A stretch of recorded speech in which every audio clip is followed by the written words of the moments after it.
या मैदानातला शेवटचा सेमी 6 बोलतोय आणि 7 लढत कोण व्हायला पात्र कड्याला बाकी आहे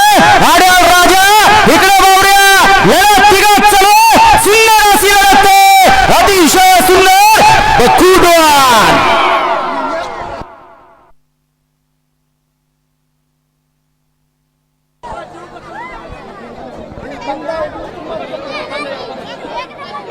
सेमीफायनल 6चा निकाल आहे तास क्रमांक 4 वर धावलेली गाडी नासाहेब प्रसन्न मोहिल शेठ धुमाळ सुसगाव या गाडीचा 1 नंबरला विजय बैलगाडी मालकाचं त्यावरती बसलेला बबलूचं हार्दिक अभिनंदन। सुंदर अशी गाडी पाहिले नासाहेब प्रसन्न मोहिल शेठ धुमाळ सुसगावकरांचा बकासूर आणि त्याला दारूजीला पाहिला स्वप्ने राजे दीपक जगसाकरे मुरो मुद्देकसह मुरो यांचा या ठिकाणी सुंदर पाहिला सुंदर गाडी पाहिली सुंदर आले